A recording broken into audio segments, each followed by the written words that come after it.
کے کونے کونے تک کہ آپ جو ہے تو حضرت کے ساتھ تشریف لے کر گئے اور قرآن کی نسبت پر اللہ نے آپ کو پوری دنیا گھمایا. اسی کی ایک کڑی آج کے ہمارے مسابقۃ القرآن ہے جس میں ہم نے حضرت کو مدعو کیا. میں حضرت سے گزارش کرتا ہوں کہ وہ آئے اور ہم کو جو ہے تو مسابقۃ القرآن کے تعلق سے تھوڑی رہبری اور رہنمائی فرمائیں.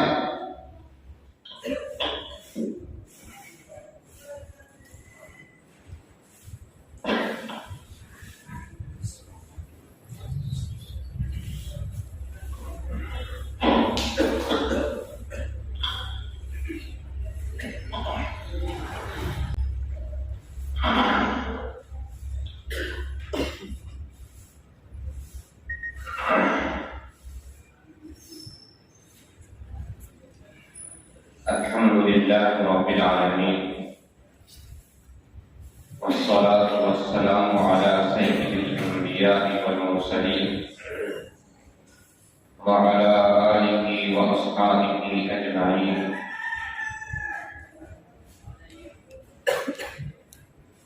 أما بعد فأعوذ بالله من الشيطان الرجيم.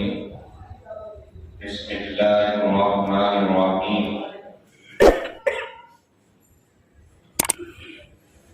إنا نحن نزلنا الذكر وإنا له لحافظون. وقال تعالى: إنا عرضنا الأمانة على السماوات والأرض والجبال فأبين أن يحملنها وأشفقن منها وحملها الإنسان إنه كان ظلوما جهولا.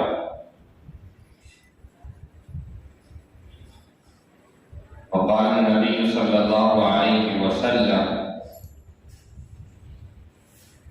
خيركم من تعلم القرآن وعلمه.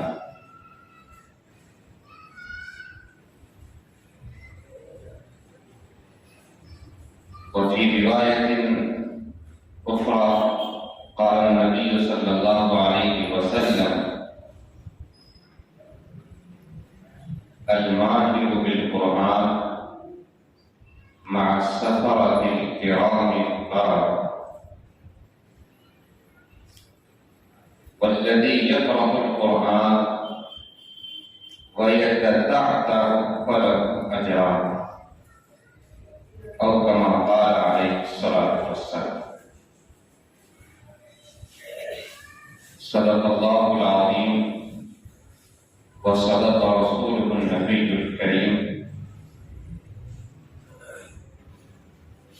معزز ومكرم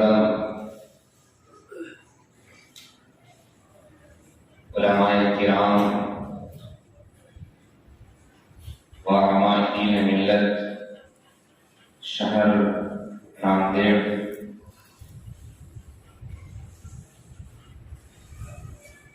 میں کوئی خطیب،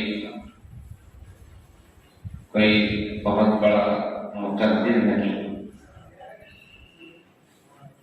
بس فذکر فإن الذکر تنفع المؤمنین کے تحت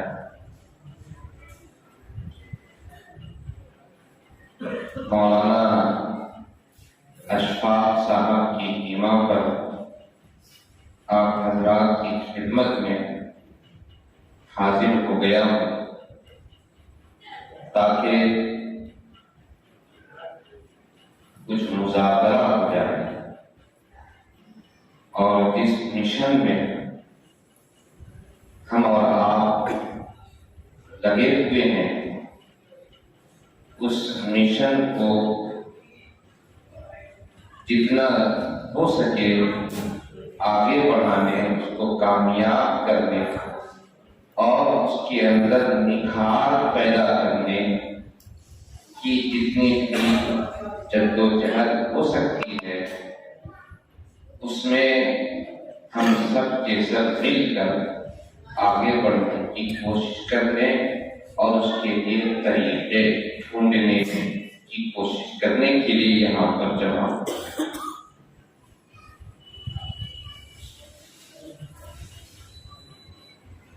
اللہ کرے اس کوشش کو اللہ رب العزت قبول فرما کر خوب سے خوب ترقیات سے ہمکنار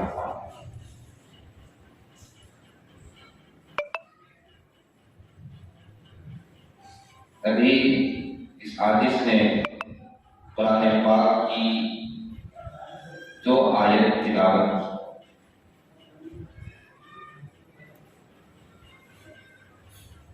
ایک اللہ تبارک و تعالی قرآن پاک میں ارشاد فرماتے ہیں انا نحن نزلنا الذکر و انا لہ لحافظون کہ بے شک ہم نے ہی نازل کیا اس کو ذکر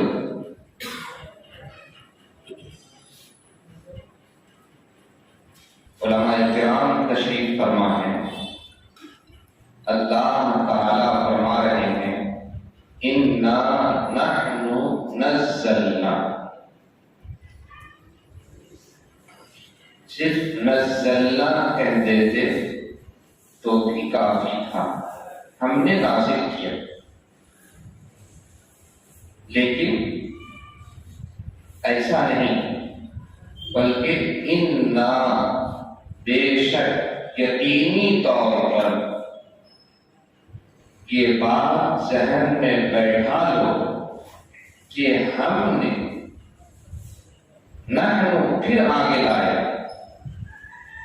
ایک تو جملہ حرف مشبہ بالفعل خود تاکید کے لیے ہے پھر اس میں ضمیر نام موجود ہے پھر آگے اس ضمیر کی تاکید پھر نحن ضمیر سے لائی ہے نحن ہاں ہم نے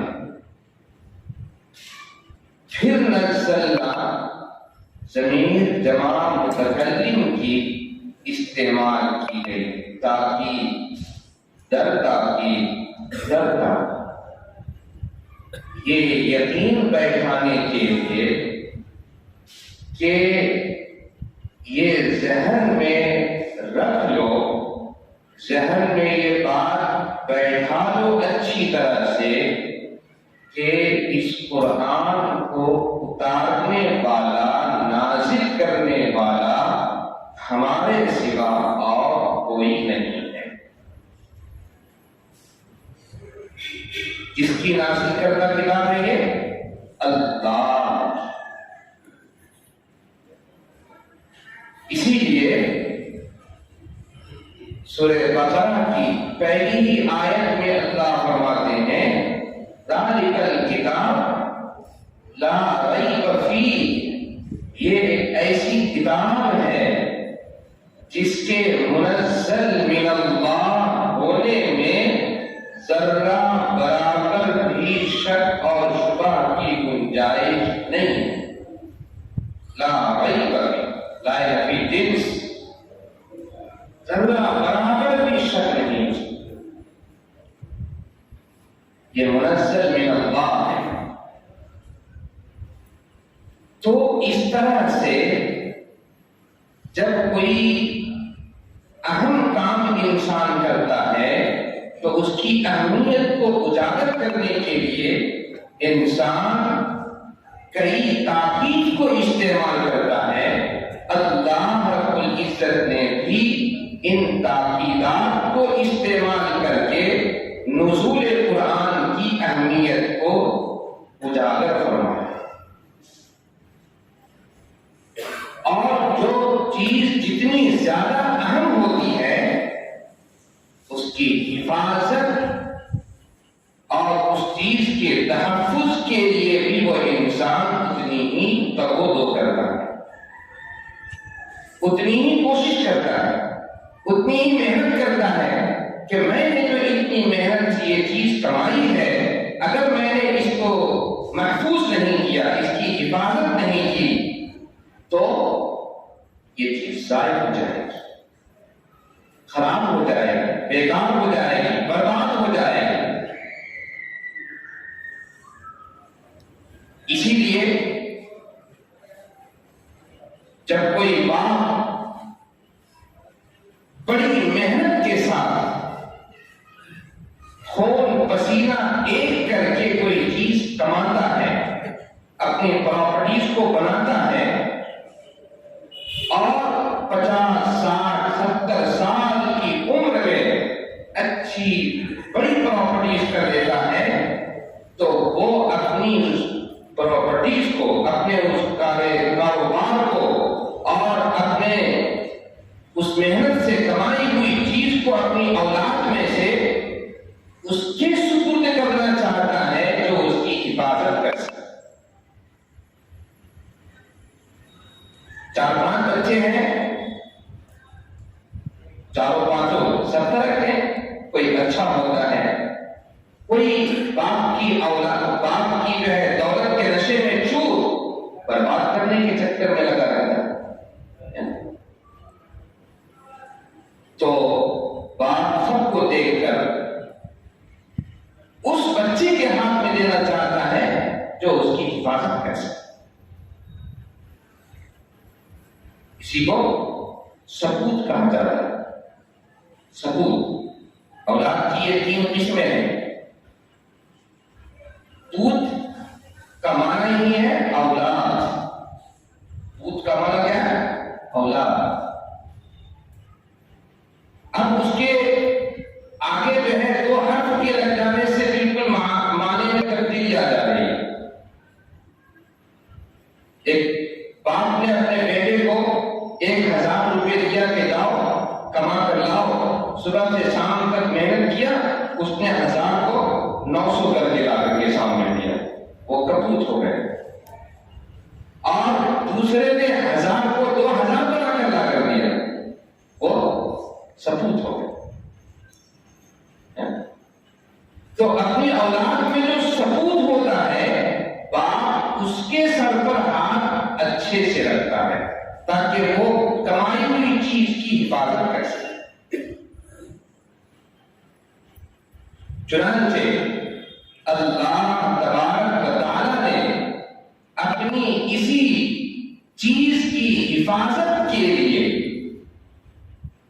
اس کے تحفظ کے لیے اپنی مخلوق میں سے بڑی بڑی مخلوق کو دیکھا، چنا کہ کون اس کی حفاظت کر سکتا ہے۔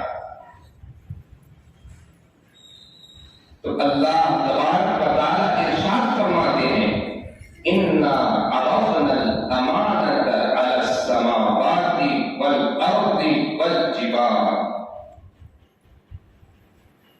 کہ ہم نے اس امانت کو پیش کیا آسمانوں پر، زمینوں پر۔ آسمان،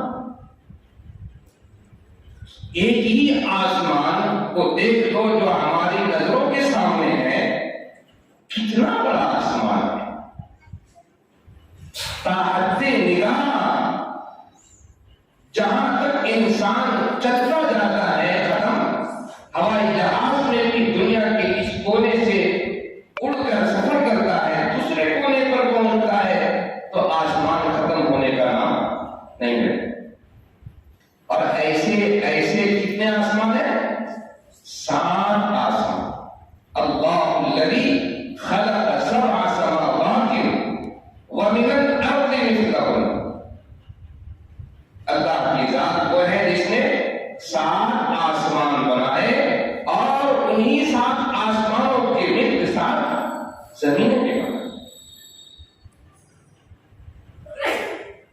تو آسمانوں سے کہا کہ یہ میری امانت ہے، اس کو سنبھالو۔ زمین سے کہا یہ میری امانت ہے، تم سنبھالو۔ آسمانوں نے بھی کہہ دیا نا میرے بس کی بات نہیں ہے، زمین نے بھی کہہ دیا نہیں میرے بس کی بات نہیں ہے۔ یہ پہاڑ، اونچے اونچے پہاڑ، ان سے کہا کہ تم سنبھالو۔ فَأَبَيْنَ أَن يَحْمِلْنَهَا، ان سب نے اس کی حفاظت کی ذمہ داری قبول کرنے سے انکار کر۔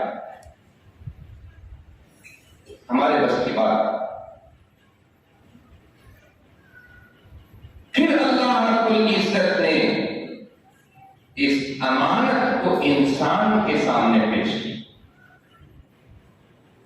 انسان کے سامنے پیش کیا، تم لے لو، تم حفاظت کرو اس کی۔ تو انسان نے آؤ دیکھا نہ تاؤ دیکھا، کہا ٹھیک ہے لاؤ ہم حفاظت کرتے ہیں۔ وحملها الانسان، انسان نے اس کو قبول کیا۔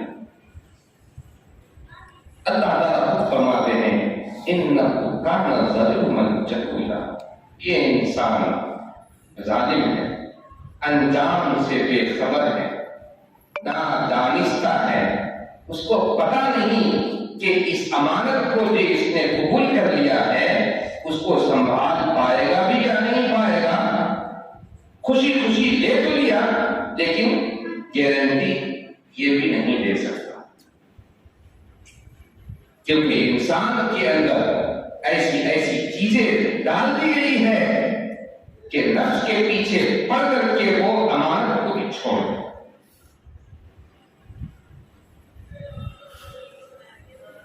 اب امانت ہے کیا چیز؟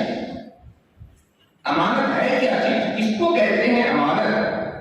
امانت کا مفہوم ہم نے بہت محدود کر دیا، محدود کر دیا۔ امانت ہم صرف اتنے کو ہی کہتے ہیں، سمجھتے ہیں کہ صبح میں ایک شخص کہیں سفر میں جا رہا تھا، اپنے دوست کے پاس 50,000 روپے کا بنڈل دے دیا کہ تم رکھو، میں شام میں یا کل صبح میں آؤں گا لے لوں گا، یہ امانت ہو گئی۔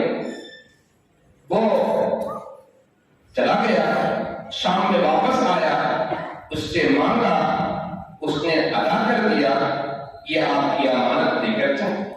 تو وہ امانت رکھنے والا اور یہ امانت ادا کرنے والا، اس کو ہی ہم نے امانت اور امانت داری سمجھا، بلکہ امانت کا مفہوم بہت وسیع ہے۔ امانت کا مفہوم یہ ہے کہ کسی کو کوئی ذمہ داری دی جائے تو ذمہ داری دینے والا اس پر اعتماد کر کے چھوڑ دے کہ میں نے تم کو یہ ذمہ داری دی، یعنی میں نے تم پر اعتماد کر لیا۔ اب اس کی ذمہ داری بنتی ہے کہ میں سامنے والے کے اعتماد میں کامل طریقے سے اتر آؤں، اعتماد کو ٹھیس پہنچنے نہ۔ یہ ہے امانت، اسی پر اعتماد کر لیا اور وہ اس اعتماد کو پورا کر دے گے۔ اللہ تبارک و تعالیٰ نے انسان پر اعتماد کر کے حفظ قرآن کی ذمہ داری انسان کے سپرد کی کہ ہم نے تم کو دیا ہے، تم اس کی حفاظت کرو، اور ہم نے اس کو خوشی سے قبول کیا۔ ہم اپنی بندگی کو تمہارے سامنے پیش کرتے ہیں، تم اپنی ذات میں خود اپنے آپ کے مالک نہیں ہو، تمہاری ملکیت یہ ہماری ملکیت ہے، تمہارے پاس جو کچھ بھی ہے وہ ہماری ملکیت ہے، تمہارے کان، تمہاری آنکھ، تمہاری زبان، تمہارے ہاتھ، تمہارے پیر، تمہارے پیٹ، تمہاری پیٹھ، تمہارا رہنا سہنا، تمہارے گھر، تمہارے مکانات، کھیتی باڑیاں، جتنی بھی سب چیزیں ہیں وہ سب کے سب اللہ کی ملکیت ہے، جو اللہ نے ہمارے پاس امانت کے طور پر رکھی ہے کہ اب ان چیزوں کو تم استعمال کرو میرے منشے کے مطابق، اور میرا منشا ملے گا تم کو میری کتاب ہے، جس کی حفاظت کرنا تمہارے بس کی بات نہیں ہے۔ وَإِنَّا لَهُ لَحَافِظُونَ، تم نے لے تو لیا لیکن حفاظت ہم کرتے ہیں، تمہارے حوالے اگر چھوڑ دیں گے تو تم ضائع کر لو گے، جیسا کہ بنی اسرائیل نے توریت کو ضائع کیا۔ اسی طرح سے نصرانیوں نے انجیل کو ضائع کر دیا، امم سابقہ نے اپنی اپنی کتابوں کو، اپنے اپنے صحیفوں کو ضائع کر دیا۔ کیوں؟ اس لیے کہ وہ کتابیں جو اللہ رب العزت نے انہیں عطا کی تھی، وہ کتاب دے تو دی اور دی بھی قرآنی شکل میں نہیں دی۔ بس جس نبی کو جو کتاب دینا تھی، اس نبی کو ایک مقام پر بلایا گیا اور وہاں مکمل ایک تختی کے طور پر ایک کتابی شکل میں حوالے کرتے ہیں، یہ ہے آپ کی کتاب۔ جیسا کہ موسیٰ علیہ السلام کو اللہ رب العزت نے کوئی طور پر بلایا اور بلا کر وہاں توریت ادا کر دی۔ وَأَخَذَتْ الْأَلْوَاحَ، انہوں نے تختیاں دی موسیٰ علیہ السلام۔ تو تختیاں کہیں کی تھی؟ توریت کی۔ لیکن قرآن کو اللہ رب العزت نے ایک کتابی شکل میں آپ صلی اللہ علیہ وسلم کو نہیں عطا، بلکہ لوح محفوظ سے جبریل امین کے ذریعے اللہ تبارک و تعالیٰ نے محبت وحی سرکار مدینہ محمد عربی صلی اللہ علیہ وسلم کے قلب اطہر پر وقتاً فوقتاً ضرورت کے بقدر وقت ضرورت آیات اتارتے چلے گئے، اور آپ صلی اللہ علیہ وسلم نے ان آیات کو، ان صورتوں کو یاد کر لیا اور بڑی آسانی کے ساتھ یاد کیا، اس لیے کہ یاد کروانے کی ذمہ داری تھی وہاں اللہ نے خود لے لی تھی۔ آپ پر جب آیت نازل ہو تو آپ اس کو دہرانے کی کوشش نہ کیجیے، آپ اس کو سنتے رہیے، آپ جو ہے خاموشی کے ساتھ بیٹھے رہیے۔ یاد کرانا ہماری ذمہ داری ہے، ہم آپ کو یاد کرائیں۔ پھر آپ سے صحابہ نے لیا، صحابہ سے تابعین نے لیا، تابعین سے تبع تابعین نے لیا، اس طرح سے تسلسل کے ساتھ یہ قرآن ہم تک پہنچا ہے۔ تو یہ حفاظت قرآن، حفظ قرآن کام تو ہے اللہ کا، لیکن اللہ اپنے بندوں میں سے جس سے چاہتا ہے وہ کام کروا لیتا ہے اور وہ کام دے دیتا ہے۔ جس سے بھی لینا چاہے وہ لے سکتا ہے، منتخب کر لیتا ہے، چن لیتا ہے۔ اب اللہ نے جس کو اس کام کے لیے چن لیا، جس کو منتخب کر لیا، اس کو چاہیے کہ اللہ کا شکر ادا کرے کہ اللہ تو نے اپنی عظیم کتاب کی حفاظت کے لیے میرا انتخاب کیا۔ تو حفاظت قرآن کی مختلف شکلیں ہیں۔ کوئی حفظ قرآن کی شکل اختیار کرتا ہے اور قرآن پاک کو یاد کرتا ہے اور سینے میں اس کو سجا لیتا ہے، محفوظ کر لیتا ہے۔ کوئی ناظر قرآن کو پڑھتا ہے اور وہ پڑھنے کے لیے شروع سے محنت کرتا ہے، تو ناظرہ پڑھتا ہے، یہ حفظ قرآن ہے، حفاظت قرآن ہے۔ کوئی اس کو سمجھتا ہے اور اس کو سمجھنے کے لیے جو علوم عالیہ ہیں اور وہاں تک پہنچنے کے لیے جتنے بھی مراحل ہیں ان مراحل کو طے کرتا ہے، ان علوم کو حاصل کرتا ہے، نحو پڑھتا ہے، صرف پڑھتا ہے۔ تو ان علوم کو سیکھنا اور قرآن پاک کے معانی اور مفاہیم کو سمجھنے تک پہنچنا، یہ بھی حفاظت قرآن ہے۔ کوئی عالم بن رہا ہے، کوئی مفتی بن رہا ہے، کوئی قاضی بن رہا ہے، یہ سارے شعبے حفظ قرآن کے مختلف شعبے۔ اللہ رب العزت نے جو فرمایا وَإِنَّا لَهُ لَحَافِظُونَ، تو اس کا مظہر یہ سارے شعبے ہیں۔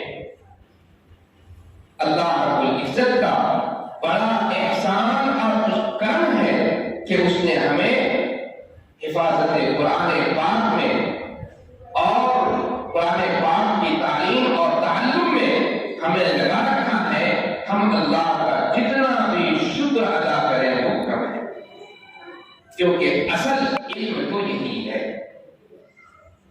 اصل علم یہی ہے۔ کون سا؟ علم قرآن۔ اس کے علاوہ جتنے بھی علوم ہیں ان علوم کو علم دین سے تعبیر نہیں کیا جا سکتا۔ علم دین سے تعبیر تو صرف اور صرف قرآن پاک کی تعلیم، دین کی تعلیم، شریعت کی تعلیم، یہی علم دین ہے، اور اسی کے بارے میں ہمارے آقا سرکار دو عالم صلی اللہ علیہ وسلم نے ارشاد فرمایا ہے، خیرکم من تعلم قرآن وعلمہ۔ اے انسانوں، خیرکم، تم میں، اب تم میں آپ صلی اللہ علیہ وسلم کے زمانے سے لے کر آج تک اور آج کے بعد قیامت تک آنے والی جتنی بھی انسانیت ہے وہ سب اس میں شامل ہے۔ ان سے خطاب فرمایا، مخاطب بنا کر کے ان سے کہا، تم میں سب سے بہتر وہ ہے جو قرآن کو سیکھے اور قرآن کو سکھائے، معلم اور متعلم۔ امت کا سب سے بہتر طبقہ معلم اور متعلم، معلم قرآن، متعلم قرآن، اس سے بہتر طبقہ امت کا کوئی نہیں۔ ایک تو یہ امت تمام امتوں میں بہتر، کنتم خیر امت، پھر اس امت میں سب سے بہتر، عمدہ اور چنندہ طبقہ وہ ہے جو قرآن پاک کی تعلیم سے وابستہ۔ یہ اتنی بڑی صنعت اور اتنی بڑی فضیلت ہمیں کس نے دی؟ اس ہستی اور اس ذات نے دی ہے جن کی بات ہرگز ہرگز ہرگز غلط نہیں ہو سکتی۔ جو انبیاء کے سردار آپ صلی اللہ علیہ وسلم، جب آپ نے اتنی بڑی فضیلت ہمیں دی ہے تو ہمیں مایوسی اور احساس کمتری کا ہرگز شکار نہیں ہونا چاہیے۔ کوئی بھی میدان ہو، کوئی بھی راستہ ہو، کوئی بھی طریقہ ہو، اس کے اندر شعبے میں، اس میدان میں حالات آتے ہیں۔ کوئی انسان دنیاوی تعلیم کو حاصل کر کے ₹1,00,000 مہینہ بھی اگر کما رہا ہے، 1,00,000 روپے مہینہ بھی اگر کما رہا ہے، اس کی پیمنٹ ہے، اس کی تنخواہ ہے، تو اپنے اس شعبے میں، اپنے اس میدان میں وہ بھی پرسکون نہیں ہوگا۔ اپنے اس شعبے میں وہ بھی کسی نہ کسی طریقے سے پریشان ہو۔ حالات آپ کے مجھ سے زیادہ آپ کے سامنے، تو ہمارے شعبے میں بھی اگر حالات ہیں تو ہم کو حالات کا مقابلہ کرنے کے لیے اللہ نے، اللہ کے رسول صلی اللہ علیہ وسلم نے ترغیب دی ہے، اور ترغیب یہ ہے کہ کسی بھی موقع پر صبر کا دامن نہیں چھوڑنا چاہیے۔ شکر دو، اگر اللہ نے نعمت دی ہے تو شکریہ ادا کریں، اور اگر مسائل میں، تکلیف میں ہے تو صبر سے کام لیں، کیونکہ مصیبت تو ہے۔ قرآن نے کہہ دیا، لَقَدْ خَلَقْنَا الْإِنسَانَ فِي كَبَدٍ، ہم نے انسان کو تکلیف اور مصیبت میں پیدا کیا۔ جب سے بیج رکھا جاتا ہے، بویا جاتا ہے، وہیں سے تکلیف شروع ہوتا ہے۔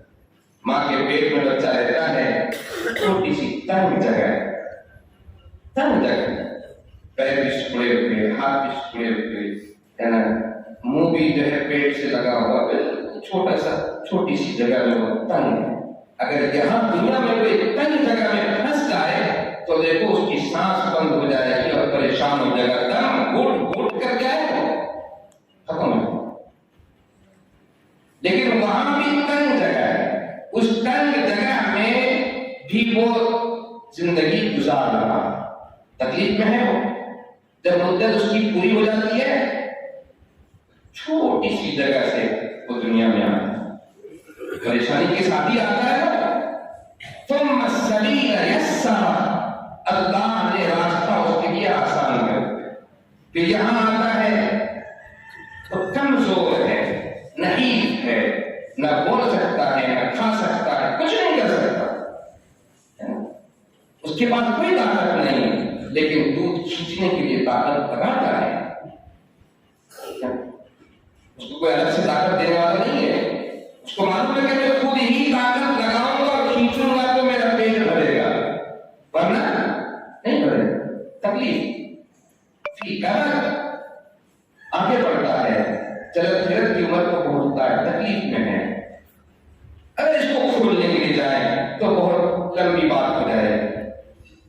عرض کرنا یہ ہے کہ انسان کی تخلیق تکلیف، مصیبت، پریشانی میں ہی ہوئی ہے اور پوری زندگی اس سے دوچار ہونا ہے۔ جب ہونا ہے تو گھبرانا بھی نہیں ہے، پریشان بھی ہونا نہیں،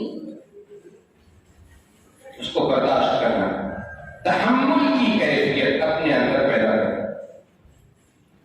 اور اللہ نے جو امانت ہمیں دی ہے تعلیم قرآن کی، قرآن پاک کے علوم کی جو امانت دی ہے، اس امانت کی حفاظت کرنا ہے، اور حفاظت کے لیے جو ہمارے مکاتب اور مدارس کے شعبے چل رہے ہیں، ان مکاتب کو مضبوط بنانا، مضبوط بنانا۔ جب تک ہم اپنے مکاتب کو مضبوط نہیں بنائیں گے تو ہم امانت داری کی ذمہ داری کو کما حقہ ادا کرنے والے نہیں۔ یہ مکاتب ہمارے حضرت رئیس جامعہ حضرت مولانا غلام محمد صاحب استانوی دامت برکاتہم، اللہ ہر قسم کی بیماریوں سے ان کی حفاظت فرماوے، ان کا سایہ تا دیر ہم امت مسلمہ پر قائم فرما دے۔ وہ فرماتے ہیں کہ یہ مکاتب یہ ریڑھ کی ہڈی ہے، ریڑھ کی ہڈی جس کے اوپر انسان کا دار و مدار ہے، وہ ٹھیک ہے تو چلتا ہے، پھرتا ہے، سوتا ہے، اٹھتا ہے، بیٹھتا ہے، سب کچھ کرتا ہے۔ اس میں تھوڑا سا کوئی 1 سینٹی میٹر سے بھی کم کہیں پر بھی کسی جوائنٹ پر گیپ آ گیا پریشان ہوتا ہے، لاکھوں روپے اس کے پیچھے خرچ کرنے میں لگ جاتا ہے۔ اللہ ہم سب کی حفاظت فرماوے ہر قسم کی بیماری سے۔ تو مکاتب بھی ہمارے معاشرے کے لیے ریڑھ کی ہڈی ہے۔ آج باطل طاقتیں سر جوڑ کر بیٹھی ہوئی ہے اور پلاننگ کر رہی ہے کہ کسی طرح سے ہم مسلمانوں کی نسلوں کو دین اسلام سے اور ان کے ایمان سے، ایمانیات سے ان کو دور کر دے گے، تاکہ وہ ہمارے مقابل کھڑے ہی نہ ہو سکے۔ اس لیے طرح طرح کی پالیسیاں کو اختیار کرنا۔ ابھی جو نئی تعلیمی پالیسی بنی ہے، اس تعلیمی پالیسی کے ذریعے مین ایجنڈا اگر کہا جائے تو انہوں نے ٹارگیٹ کیا ہے ہم مسلم معاشرے، تاکہ یہ بچے دینی علوم سے دور ہو جائیں، مدارس میں نہ جا سکیں، مکاتب میں نہ جا سکیں۔ ہر بچے کو اس پالیسی کے تحت تعلیم حاصل کرنا لازمی ہوگا۔ اب اس پالیسی کے تحت لازمی ہوگا تو بچے تو اسکول میں جائیں گے نا، اور وہاں جا کر کے کیا پڑھیں گے اور کیا سیکھیں گے؟ وہاں تو دین، اسلام اور شریعت، قرآن اور حدیث کی کوئی بات ہی نہیں ہے، وہاں تو صرف غیر اللہ کی باتیں ہیں۔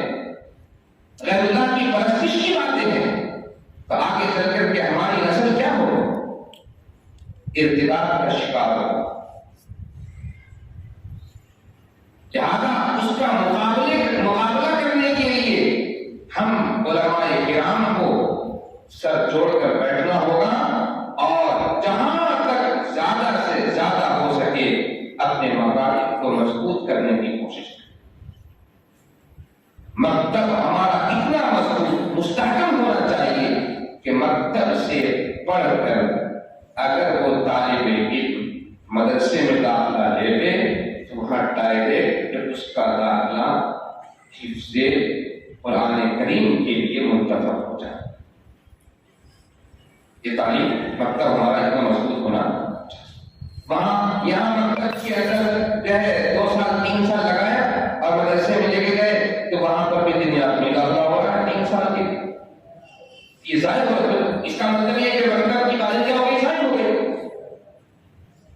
تو وہاں دنیا میں بھی وقت لگ رہا ہے، پھر دنیا میں 3 سال لگانے کے بعد پھر حفظ میں، پھر حفظ کے بعد پھر عالم میں عالم کرتے کرتے بچہ 25 سال 26 سال کا ہو۔ اس لیے ہم مکتب کو مضبوط کریں۔ چنانچہ یہ مسابقہ قرآنی، قرآن پاک کے جو مسابقات ہوتے ہیں، یہ مسابقات کسی مضبوط تعلیم کو مضبوط کرنے کی ایک کڑی ہے، اور مسابقات اس کی بھی بڑی فضیلت ہے۔ خیر کے کاموں میں تسابق ہونا چاہیے۔ قرآن پاک میں اللہ رب العزت ارشاد فرماتے ہیں سابقوا الی مغفرۃ من ربکم وجنۃ عرضها السماوات والارض۔ سابقوا فعل امر ہے، باب مفاعلہ سے فعل امر ہے، اور باب مفاعلہ کا خاصہ ہے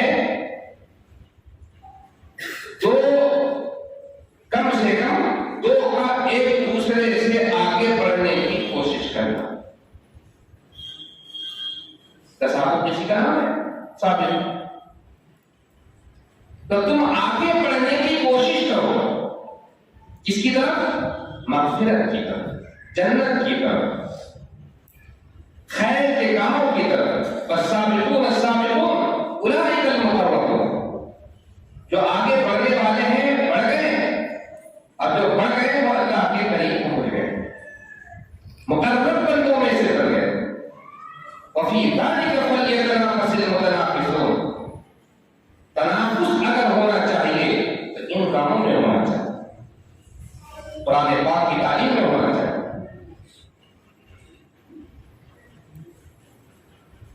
رسول پاک صلی اللہ علیہ وسلم نے خود اپنی زوجہ محترمہ ام المؤمنین حضرت عائشہ صدیقہ رضی اللہ تعالی عنہا کے ساتھ ایک مرتبہ مسابقہ کیا، دوڑنے میں۔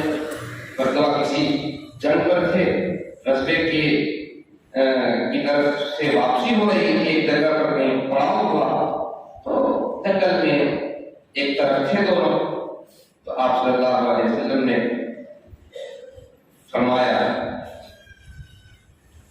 کہ دوڑتے ہیں، دیکھتے ہیں کون آگے نکلتا ہے۔ دونوں نے دوڑنا شروع کیا،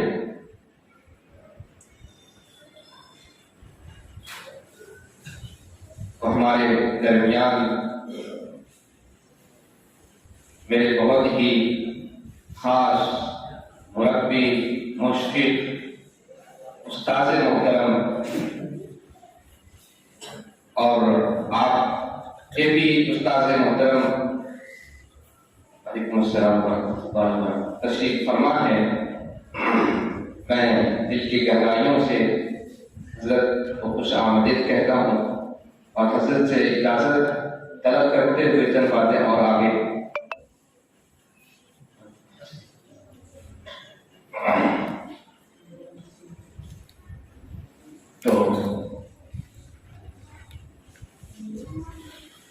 تو ام المؤمنین حضرت عائشہ صدیقہ رضی اللہ تعالی عنہا اس دور میں آگے نکل گئے۔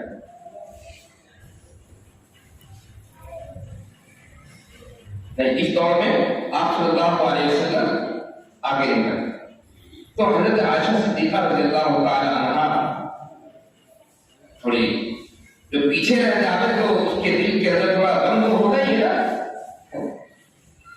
چنانچہ کچھ عرصہ گزرنے کے بعد لما بدل رسول اللہ صلی اللہ علیہ وسلم، آپ صلی اللہ علیہ وسلم کا جسم اندر تھوڑا سا بھاری ہو گیا، پھر جو ہے دوڑنے کا ریس کیا انہوں نے.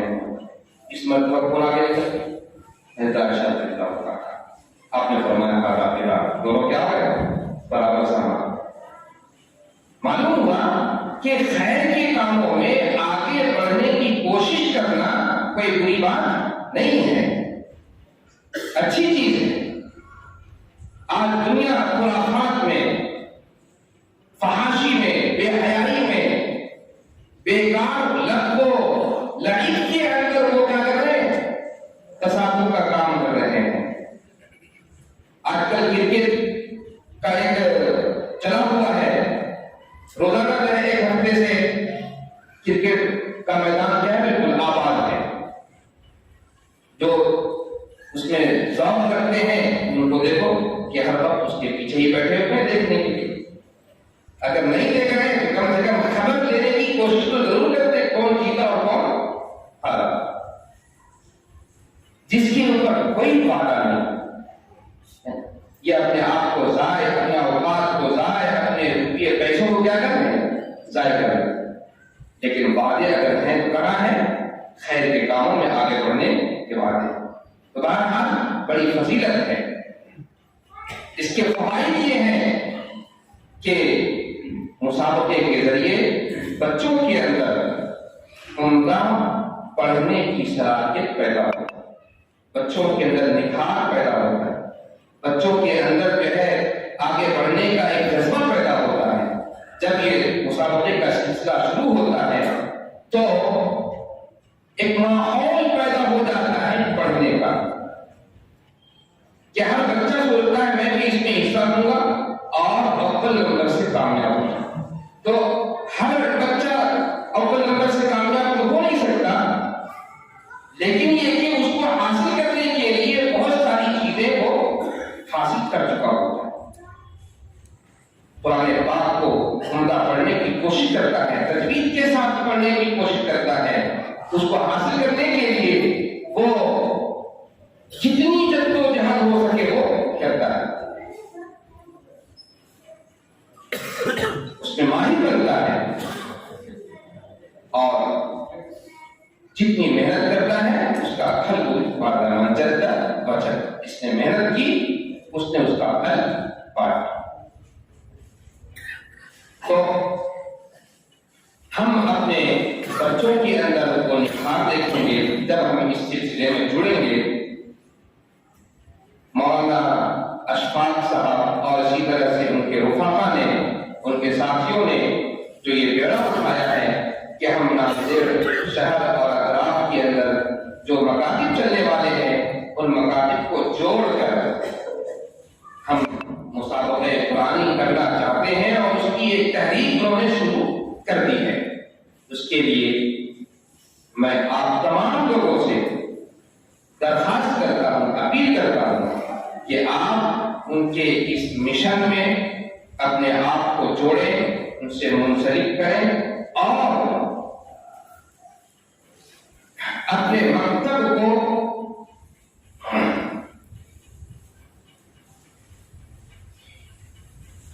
مکتب کو خوب سے خوب عمدہ بنا کر کے اپنے بچوں کو اعلیٰ تعلیم سے آراستہ کریں. اسی کے ساتھ ساتھ یہ بھی ذہن میں رکھیں کہ مکاتب میں جو بچے ہمارے پڑھ رہے ہیں تو دیگر علوم کو حاصل کرنے کے لیے بھی ہم اس میں بھی سستی نہ کریں. ان بچوں کو وہ بھی ترغیب دیں گے. لاک ڈاؤن کی وجہ سے بہت سارے بچے کیا ہوئے تعلیم اور تعلیم سے کیا ہوئے دور ہو گئے، بھٹک گئے. ان کو جوڑنے کی کوشش کریں، مدرسے میں، مکاتب میں، اسکول میں ان کو لائیں، ان کو پڑھائیں. ان کے اوپر جتنی بھی زیادہ سے زیادہ ہو سکے اپنی محنت کریں اور بچوں کو قرآن پاک سے وابستہ کریں. ہم بھی اپنے آپ کو قرآن مقدس سے، قرآن پاک سے جوڑ کر رکھیں